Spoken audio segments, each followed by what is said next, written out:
Hi friends, welcome back essence vlogs and kitchen. ഇന്ന് നമ്മൾ ഉണ്ടാക്കിയിട്ടുള്ളത് പപ്പായ വെച്ചിട്ടൊരു കിഡിലൻ പുഡിങ്ങുമായിട്ടാണ്. ഇത് പുഡിംഗ് ആണോ അതോ ഹൽവയാണോ? എന്തായാലും ഇത് നമ്മുടെ പപ്പായ കൊണ്ട് ഉണ്ടാക്കിയതാണ്. തീർച്ചയായിട്ടും നിങ്ങൾ വീഡിയോ സ്കിപ്പ് ചെയ്യാതെ ഫുള്ളായിട്ട് വാച്ച് ചെയ്യുക. ആരെങ്കിലും എൻ്റെ വീഡിയോ ഫസ്റ്റ് ആയിട്ട് കാണുന്നുണ്ടെങ്കിൽ പ്ലീസ് ഒന്ന് സബ്സ്ക്രൈബ് ചെയ്യുക, ബെല്ലൈക്കണും കൂടെ ഒന്ന് ക്ലിക്ക് ചെയ്യുക, ലൈക്ക് ചെയ്യുക, ഷെയർ ചെയ്യുക. അപ്പോൾ നമുക്ക് വീഡിയോയിലേക്ക് പോകാം.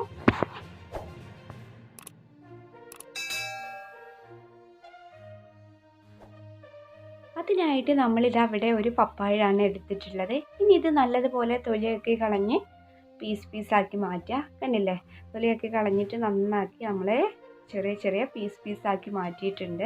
എന്നാൽ നല്ല ചെറുതുമല്ല, അങ്ങനത്തെ ഒരു മീഡിയം സൈസിലാണ് നമ്മൾ കട്ട് ചെയ്ത് വെച്ചിട്ടുള്ളത്. ഇനി നമുക്കിതൊന്ന് വേവിച്ചെടുക്കണം. അതിനായിട്ട് കുക്കറിലേക്ക് ഇട്ട് കൊടുക്കുക. ശേഷം കുറച്ച് വെള്ളം കൂടെ ഒഴിച്ച് കൊടുത്തിട്ട് നമുക്കിതൊന്ന് ഒരു 2 വിസിൽ വന്നിട്ട് അതൊന്ന് ഓഫാക്കി കൊടുക്കാം. അപ്പോഴേക്കും നമുക്ക് 2 ശർക്കരയുടെ അച്ചെടുത്തിട്ട് നമുക്കതൊന്ന് മെൽറ്റ് ചെയ്തെടുക്കണം. ശർക്കരപ്പാനി എന്നൊക്കെ പറയുമല്ലോ, അങ്ങനെ നമ്മൾ ഇതിലേക്ക് ഷുഗർ എന്ന് പറയുന്നത് ഈ ശർക്കരയുടെ വെള്ളമാണ് കേട്ടോ. അപ്പോൾ നമ്മളിവിടെ 2 ശർക്കര മാത്രമേ എടുത്തിട്ടുള്ളൂ, വേറെ ഒന്നും എടുത്തിട്ടില്ല. അപ്പോൾ ഇത് നമ്മൾ ശർക്കരപ്പാനി ഏകദേശമൊക്കെ റെഡിയായി വന്നിട്ടുണ്ട്. അപ്പോൾ അതങ്ങനെ റെഡി ആയിട്ടുണ്ട്. വെറുതെ സമയം കളയണ്ടല്ലോ. അപ്പോൾ നമ്മൾ ആ വേകുന്ന സമയത്ത് ഇങ്ങനെ ചെയ്താൽ ശർക്കരപ്പാനി റെഡിയാവുകയും ചെയ്യും, ചൂടാറിക്കിട്ടും. അപ്പോൾ നമ്മുടെ പ്രഷറൊക്കെ കഴിഞ്ഞതിന് ശേഷം നമ്മുടെ കുക്കറൊന്ന് തുറന്ന് നോക്കുക. കണ്ടില്ലേ, നന്നായിട്ട് അതൊന്ന് വെന്ത് കിട്ടിയിട്ടുണ്ട്. നമ്മൾ കൈക്കൊണ്ടിട്ട് വടിച്ച് നോക്കിയപ്പോൾ നല്ലതുപോലെ നമുക്ക് കൈക്കൊണ്ട് വെന്ത് കിട്ടിയിട്ടുണ്ട്. ഇനി നമുക്കിതൊന്ന് മിക്സിയുടെ ജാറിലിട്ടിട്ട് ഇതൊന്ന് പേസ്റ്റാക്കി എടുക്കണം. വേസ്റ്റാക്കി എടുക്കുന്ന സമയത്ത് നമ്മൾ 2 ഏലക്കായും കൂടെ ഇട്ട് കൊടുക്കാനായിട്ട് ശ്രദ്ധിക്കുക. അപ്പോൾ ഇത് നമ്മൾ പാന് അടുപ്പത്ത് വെച്ചിട്ട് ചൂടായി വരുന്ന സമയത്ത് നമുക്കതിലേക്ക് 1 സ്പൂണ് നെയ്യും കൂടെ ഒഴിച്ച് കൊടുക്കാം. ശേഷം നമ്മൾ അരപ്പ് അതിലേക്ക് ഒഴിച്ച് കൊടുക്കാം. നല്ലതുപോലെ മിക്സാക്കി കൊടുക്കുക. ഇനി നമ്മളതിലേക്ക് നമ്മുടെ ശർക്കരപ്പാനിയാണ് ഒഴിക്കാനുള്ളത്. അപ്പോൾ ഏകദേശം നമ്മൾ തിള വന്ന് വരുന്ന സമയത്ത് നമുക്ക് ശർക്കരപ്പാനി ഒഴിച്ചു കൊടുക്കാം. അപ്പോൾ ഇതാ നല്ലതുപോലെ നമുക്കിവിടെ ചൂടായി വരുന്നുണ്ട്. കുറച്ച് സമയം കൂടെ വെച്ച് കഴിഞ്ഞാൽ നമുക്കിത് നല്ലതുപോലെ ഇങ്ങനെ തിള പൊട്ടാനായിട്ട് തുടങ്ങും. അപ്പോൾ ഇതാ തിളച്ച് കഴിഞ്ഞാൽ നമുക്കിതിലേക്ക് ആഡ് ചെയ്യാനുള്ളത് ശർക്കരപ്പാനിയാണ്. അപ്പോൾ നമ്മളിതാ ശർക്കരപ്പാനി ഒഴിച്ചു കൊടുക്കുന്നുണ്ട്. ഒഴിച്ചു കൊടുക്കുമ്പോൾ തന്നെ നിങ്ങൾ നല്ലതുപോലെ ഇതൊന്ന് മിക്സാക്കി കൊടുക്കണം. എല്ലാ ഭാഗത്തേക്കും നമുക്ക് ഈ ശർക്കര വെള്ളം എത്തിച്ചെടുക്കണം. കണ്ടില്ലേ, ഇപ്പം ഞാൻ നല്ലതുപോലെ മിക്സാക്കി എടുക്കുന്നുണ്ട്.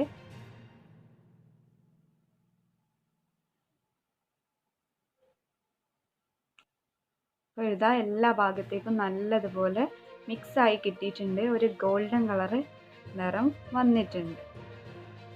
ഇനി നമുക്കിതിലേക്ക് ഒരു ഇൻഗ്രീഡിയൻറ്റും കൂടെ ഒഴിക്കാനുണ്ട്. അതിനായിട്ട് 2 സ്പൂണ് കോൺഫ്ലവർ പൗഡർ എടുത്തിട്ടുണ്ട്. ഇനി അതിലേക്ക് കുറച്ച് വെള്ളം കൂടെ ഒഴിച്ചിട്ട് ഇത് നല്ലതുപോലെ മിക്സ് ചെയ്തെടുക്കാം. ശേഷം നമ്മൾ ഈ മിക്സ് നമ്മുടെ പാനിലേക്ക് ഒഴിച്ചു കൊടുക്കുകയാണ് ചെയ്യുന്നത്. അപ്പോൾ ഇതാ നമ്മൾ ഒഴിച്ചു കൊടുത്തിട്ടുണ്ട്. ഇത് ഒഴിച്ചു കൊടുത്തു കഴിഞ്ഞാൽ നമുക്ക് വേഗം സെറ്റ് ആവാനായിട്ട് തുടങ്ങും. അപ്പോൾ അതുകൊണ്ട് തന്നെ നമ്മൾ കൈയെടുക്കാതെ നല്ലതുപോലെ ഇത് ഇളക്കി കൊടുക്കണം. ഇതിൻ്റെ ഒരു പരിഭവം എന്ന് പറയുന്നത് നമ്മുടെ ചട്ടിയിൽ നിന്നും വേറിട്ട് കണ്ട് കിട്ടണം. വേറിട്ട് കിട്ടിയാൽ മാത്രമേ ഇത് നമുക്ക് സെറ്റായിട്ട് കിട്ടുള്ളൂ. കണ്ടില്ലേ, ഇപ്പോൾ ഏകദേശം നന്നായിട്ട് ഇതിൻ്റെ കുറുക്കി കിട്ടിയിട്ടുണ്ട്. നന്നായിട്ട് ഇളക്കി കൊടുക്കുകയാണ് ഞാൻ. അല്ലെങ്കിൽ ഇത് കട്ട പിടിച്ച് കഴിഞ്ഞാൽ നമുക്കൊന്നിനും പറ്റില്ല. അപ്പോൾ നല്ലതുപോലെ കുറുകി കിട്ടിയിട്ടുണ്ട്. ഇനി നമുക്ക് ഫ്ലെയിം ഓഫാക്കി കൊടുക്കാം. ശേഷം നമ്മൾ ചൂടോടെ തന്നെ നമ്മളൊരു ദൈ കാണുന്ന ഇങ്ങനത്തെ രീതിയിലുള്ള ഒരു പ്ലേറ്റ് എടുത്തിട്ട് അതിലേക്ക് കുറച്ച് നെയ്യും കൂടെ പുരട്ടി കൊടുത്തിട്ട് നമ്മൾ ആ മിക്സ് അതിലേക്ക് ഒഴിച്ചു കൊടുക്കുകയാണ് ചെയ്യുന്നത്. ഒഴിച്ചു കൊടുക്കുമ്പോൾ തന്നെ നിങ്ങളതൊന്ന് പരത്തി കൊടുക്കാനായിട്ട് നോക്കുക. എന്നാലും നമുക്ക് ആ റൗണ്ട് ഷേപ്പ് കിട്ടുകയും ചെയ്യും. നല്ലതുപോലെ നമുക്കത് കട്ട് ചെയ്തെടുക്കാനും പറ്റും. ശേഷം നമ്മളൊരു സ്പൂണിൽ കുറച്ച് വെളിച്ചെണ്ണ തേച്ചിട്ടോ എന്നിട്ട് നമ്മളതൊന്ന് സെറ്റാക്കിയിട്ട് ഒന്ന് നേരെ നമ്മളതിനെ ഒന്ന് ലെവലാക്കി എടുത്താൽ അടിപൊളിയായിരിക്കും കേട്ടോ. അപ്പോൾ ഇനി നമുക്കിതൊന്നൊരു 3.5 മണിക്കൂർ സെറ്റാകാൻ വെക്കേണ്ടതുണ്ട്. കണ്ടില്ലേ, ഇപ്പോൾ നമ്മൾ നല്ലതുപോലെ അതിനെ എല്ലാ ഭാഗത്തേക്കും ആക്കി കൊടുത്തിട്ടുണ്ട്. ഇനി നമുക്കിതൊന്ന് 3.5 മണിക്കൂർ സെറ്റാകാൻ വെക്കണം. അപ്പോൾ ഇതാ നല്ലതുപോലെ നമുക്ക് സെറ്റായിട്ട് കിട്ടിയിട്ടുണ്ട്. ഇനി നമുക്കിതിനൊന്ന് കട്ട് ചെയ്തിട്ടുണ്ട്. കണ്ടില്ലേ, ഞാനിവിടെ നല്ലതുപോലെ കട്ട് ചെയ്തെടുത്തിട്ടുണ്ട്. ചെറിയ ചെറിയ പീസാക്കി എടുത്തിട്ടുണ്ട്.